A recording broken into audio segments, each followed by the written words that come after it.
Hello my dear student, welcome back to my channel Sarvan lecturer. बहुत सारे student comment कर रहे थे sir class 10 English 2024 board exam के लिए सेंट्रल आइडिया पढ़ा दीजिए जो हमारे बोर्ड एग्जाम में जरूर आएगा। ठीक है, आज का ये वीडियो क्लास 10 इंग्लिश ठीक है 2024 बोर्ड एग्जाम के लिए है और जितने भी इंपॉर्टेंट सेंट्रल आइडिया है ना आज की इस वीडियो में मैं आप लोगों को पढ़ाने वाला हूं।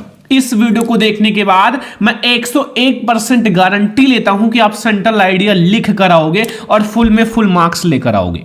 ठीक है, हम लोग पूरे बुक में आपके जितने भी इंपॉर्टेंट सेंट्रल आइडिया हैं क्लास 10 इंग्लिश का आज की इस वीडियो में मैं आप लोगों को समझाने वाला हूं बहुत ही अच्छे से। और आप लोग ये सारा सेंट्रल आइडिया तैयार कर लेना क्योंकि इंग्लिश के पेपर में आपको ये सेंट्रल आइडिया देखने को मिलेगा और आप लोग वहां ऐसे ही लिख कर आना जैसा मैं बताऊंगा। अगर आप ऐसे लिखोगे तो आपको फुल मार्क्स जरूर मिलेगा क्योंकि ऐसे ही टॉपर्स जो होते हैं ना सेंट्रल आइडिया लिखते हैं। बहुत सारे स्टूडेंट गलत तरीके से लिख देते हैं जिससे उनका नंबर कम हो जाता है। तो ध्यान से देखिए, वीडियो को लाइक कर देना, चैनल पर नया तो सब्सक्राइब भी कर लेना और इस वीडियो को अपने फ्रेंड्स के साथ शेयर कर देना ताकि वो भी सेंट्रल आइडिया तैयार कर सकें। ठीक है, तो सबसे पहला हम लोग सबसे ज्यादा इंपॉर्टेंट सेंट्रल आइडिया देखेंगे। बहुत ही ज्यादा इंपॉर्टेंट सेंट्रल आइडिया है स्टूडेंट। ये जो सेंट्रल आइडिया मैं आपको बताऊंगा सबसे पहला वाला वो डस्ट ऑफ स्नो है। ठीक है, डस्ट ऑफ स्नो जो कि बहुत ही ज्यादा इंपॉर्टेंट सेंट्रल आइडिया है डस्ट ऑफ स्नो क्योंकि ये क्लास 10 इंग्लिश पोएट्री का चैप्टर नंबर 1 है और चैप्टर नंबर 1 में आपको सबसे ज्यादा इंपॉर्टेंट सेंट्रल आइडिया देखने को मिलता है डस्ट ऑफ स्नो।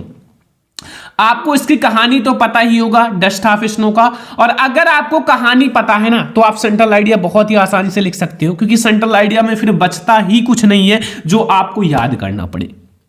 तो सेंट्रल आइडिया का मतलब होता है केंद्रीय बिंदु कि आपको जो चैप्टर है उसके बारे में अच्छे से डिस्क्राइब कर दो, बस हो गया सेंट्रल आइडिया। जैसे इसमें क्या है कि एक कवि जो है जो पोएट है वो क्या है कि उसका मूड जो था वो अपसेट था, मतलब जो माइंड था वो खराब था, दिमाग। तो फिर वो क्या हुआ कि ऐसे रास्ते से जा रहा था तो एक वृक्ष था, धतूरे का वृक्ष, जिस पर एक कौवा बैठा हुआ था, क्रो। ठीक है, तो वो क्या हुआ कि जब उस वृक्ष को उसके डंठल जो है तने को हिलाता है तो वृक्ष से कुछ डस्ट ऑफ स्नो यानी कि बर्फ के छोटे छोटे कण जो है कवि के ऊपर गिरता है और इससे कवि जो उदास था ना वो प्रसन्न हो गया, चीयरफुल हो गया और वो जो उसका समय बचता है दिन में ना, जो उसका दिन का कुछ भाग बचता है उसको प्रसन्नता के साथ बिताता है। बस पूरी कहानी का यही सारांश है पूरे चैप्टर का। अब सेंट्रल आइडिया कैसे लिखना है आ जाओ मैं आपको एक एक स्टेप को समझाता हूं। सबसे पहले आप सेंट्रल आइडिया हेडिंग डालना, फिर लिखना the poem dust of snow. जो पोएम है डस्ट ऑफ स्नो वो is composed by Robert frost. ये जो है कंपोज्ड मतलब रचा गया है, लिखा गया है रॉबर्ट फ्रोस्ट के द्वारा। तो इसके जो राइटर हैं वो कौन है? Robert frost. ठीक है, तो सबसे पहले आप ये लिख देना कि the poem dust of snow is composed by Robert frost. ये मेन पॉइंट है और ये ध्यान रखना कि इसको आप लोग ब्लैक से लिखना ताकि ये जो है ना चैप्टर का नाम और इसका जो पोएट है वो बिल्कुल हाईलाइट रहे और आप लोगों को फुल में फुल मार्क्स मिले। अब हम लोग समझेंगे कहना क्या चाहता है जो कवि है सेंट्रल आइडिया में।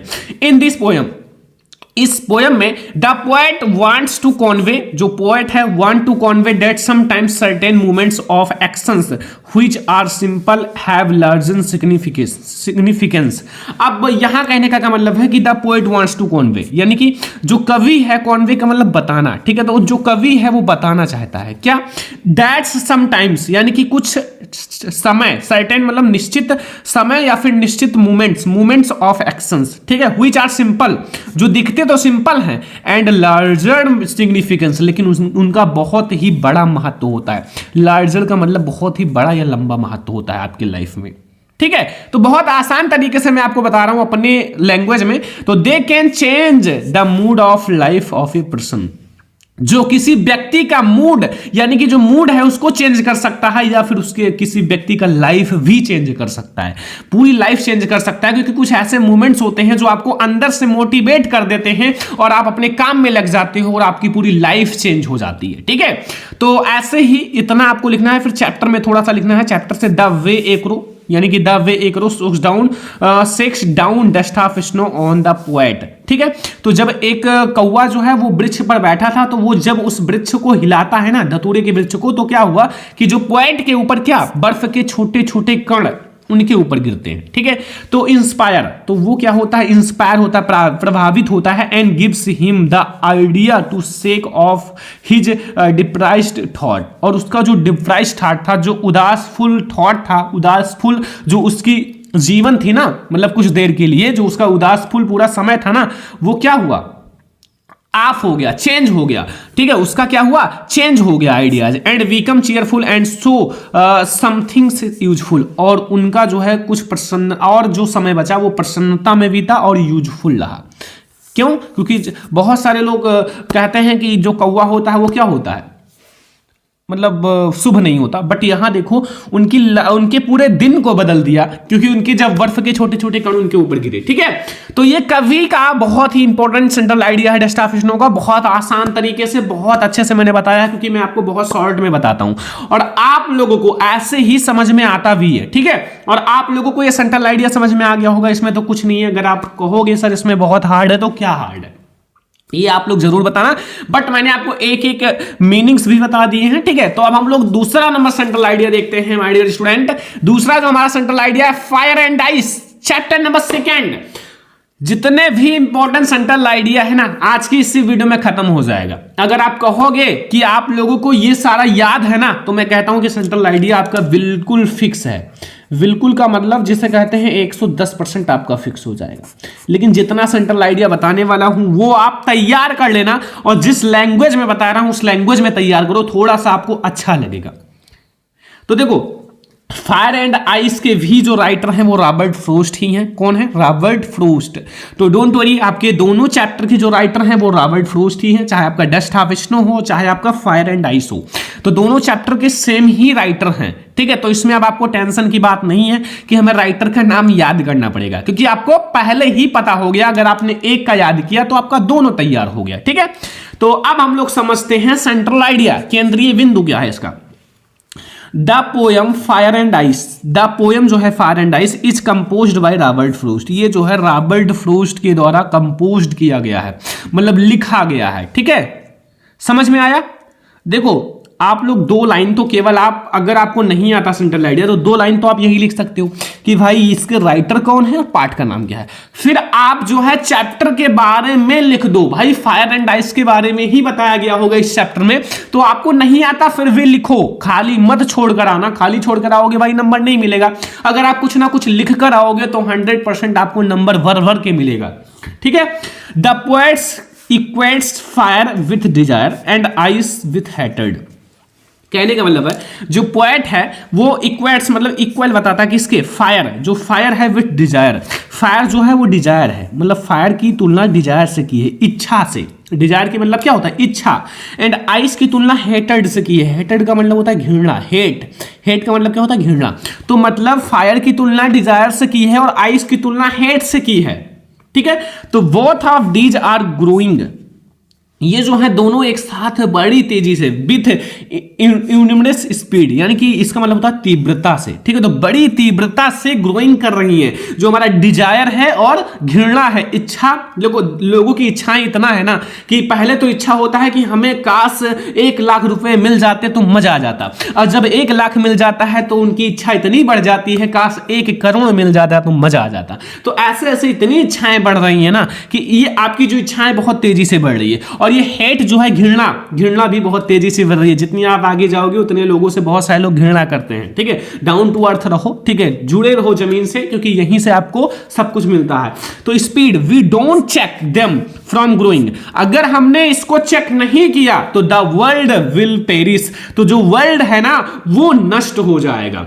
क्योंकि घृणा ऐसी चीज है जो एक दूसरे को लड़ा भिड़ा के मार देती है। एंड जो डिजायर है, इच्छा भी बहुत ही बेकार चीज होती है। जितने में हो, जितना आपके पास है उतने में खुश रहो, वरना जितनी इच्छाएं बढ़ेंगी उतनी ज्यादा कठिनाई बढ़ेंगी, ठीक है, और उतना ही ज्यादा प्रॉब्लम्स आपको झेलना पड़ेगा। बस तो ये क्या होगा, इन दोनों की वजह से वर्ल्ड जो है वो पेरिश यानी कि नष्ट हो जाएगा। So we must retain our desire, इसलिए हमारी अपनी जो इच्छाएं हैं उसको रिटेन का मतलब नियंत्रित करो, सीमित रखो, ठीक है। And love our fellow beings, अपने आसपास के लोगों से प्यार करो, प्यार के साथ रहो, स्नेह के साथ रहो, घृणा मत करो, ठीक है। और अपनी डिजायर को सीमित रखो, ठीक है, उसको बहुत ज्यादा मत बढ़ने दो, क्योंकि इच्छा ऐसी चीज है कि बढ़ती जाएगी जितना आप सोचोगे। अपनी नियंत्रित करो अपनी इच्छाओं को। तो ये हमारा है बहुत ही इंपॉर्टेंट फायर एंड आइस का सेंट्रल आइडिया, और मैंने आपको इतनी आसान तरीके से बताया ना कि शायद आप पूरे यूट्यूब पर इतना आसान नहीं पाओगे, क्योंकि इसमें मैंने इतने में ही आपको पूरे चैप्टर का लैंग्वेज समझा दिया। अब आप लोगों के लिए ये इतना ज्यादा इंपॉर्टेंट है ना कि आपको बहुत ही ज्यादा इंपॉर्टेंट है, बोर्ड एग्जाम में आएगा। आपको लिखना एक ही है, लेकिन ये तीनों आएंगे जो मैं आपको बताने वाला हूं, तीन के तीनों बोर्ड एग्जाम में आएंगे। लिखना कोई एक ही है, लिखना कोई आप चाहे डस्ट ऑफिसनो लिखो, चाहे फायर एंड आइस लिखो, या फिर हम नेक्स्ट वाला बताने वाले हैं वो भी बोर्ड एग्जाम में आएगा, क्योंकि आपके बोर्ड एग्जाम में सेंट्रल आइडिया आता ही है, आपको पता है। तो चलो देखते हैं नेक्स्ट जो है वो है अमंडा। अमंडा चैप्टर भी भैया क्लास 10 इंग्लिश के लिए VIMP है, वेरी इंपॉर्टेंट है, क्योंकि अमंडा आपके बोर्ड एग्जाम के लिए वेरी इंपॉर्टेंट चैप्टर है, और आपको इसको तैयार भी कर लेना है, ऐसा नहीं कि नहीं तैयार करना है। देखो मैं आपको जितना बस 3 ही सेंट्रल आइडिया बताऊंगा। देखो 3 में 3 आप तैयार कर लो भाई, क्योंकि 3 सेंट्रल आइडिया आपको सेंट्रल आइडिया से बिल्कुल मुक्त करा देगा। आपको कोई टेंशन नहीं लेना, अगर आपने ये 3 सेंट्रल आइडिया तैयार कर लिया, आपका इंग्लिश में सेंट्रल आइडिया क्लियर है। एक पोयम तैयार कर लो, आपका पोयम क्लियर है, तो फिर बचा क्या इंग्लिश में? कुछ नहीं, और भी चीजें हैं वो मैं पढ़ा दूंगा। तो सेंट्रल आइडिया देखो, the central idea of the poem revolves around how ये चाइल्ड, ये जो है ना वो एक चाइल्ड, एक बच्चे के इर्द गिर्द, यानी कि आसपास की बात है, आसपास घूमना, ठीक है। तो ये हमारा देखो सबसे पहले कि इज दो है यहां तक, हाउ ये child is continuously nagged by mother, जो एक बच्चा है ना वो अपनी माता के द्वारा लगातार, कंसिस्टेंटली का मतलब लगातार, नेग्ड का मतलब सताया जाता है, उसकी माता जो है उनको बात पर क्वेश्चंस करती हैं, ताकि इनकी जो माइंड है वो सबसे तीव्र रहे और ये सबसे अच्छी बच्ची बने। लेकिन वो बच्ची को अच्छी नहीं लगती, क्योंकि वो सोचती हैं कि इतने क्वेश्चंस क्यों कर रही हो, ठीक है। तो अच्छी बात है, बट चलो ठीक है, नेग्ड बाय हर मदर, ठीक है। एंड द पोएट्रेस सैड्स लाइट्स, और पोएट्रेस जो है कवित्री, वो प्रकाश डालना चाहती है ऑन हाउ ये child is always monitored and questioned about her actions by mother. तो जो है ना, जो एक बच्चा जो है ना वो अपने मदर के द्वारा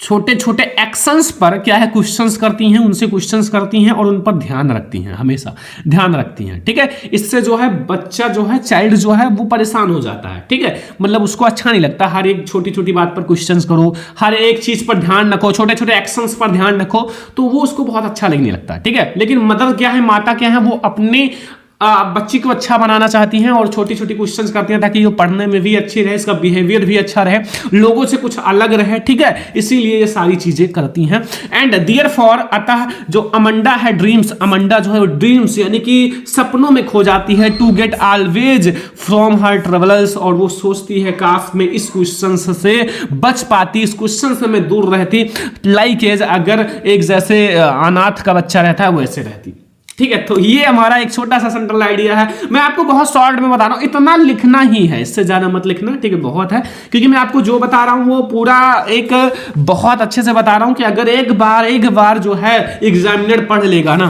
तो कहेगा यार क्या एक तरीका है लिखने का, क्योंकि छोटे से चीजों में आपको पूरा चैप्टर का मीन समझा दिया, पूरा सेंट्रल आइडिया समझा दिया, और बहुत ही अच्छे से। तो आपको कौन कौन सा सेंट्रल आइडिया तैयार करने हैं, पता चला कि नहीं चला? मैंने आपको बताया ना, सबसे पहले आप डस्ट ऑफ स्नो तैयार कर लो, ठीक है। राइटर का नाम तैयार रखना, वैसे भी राइटर का नाम आपको तैयार ही हो गया होगा, क्योंकि दोनों के सेम ही है। डस्ट ऑफ स्नो आपने तैयार कर लिया, चलो मस्त है। सेकंड आपको तैयार करना है फायर एंड आइस।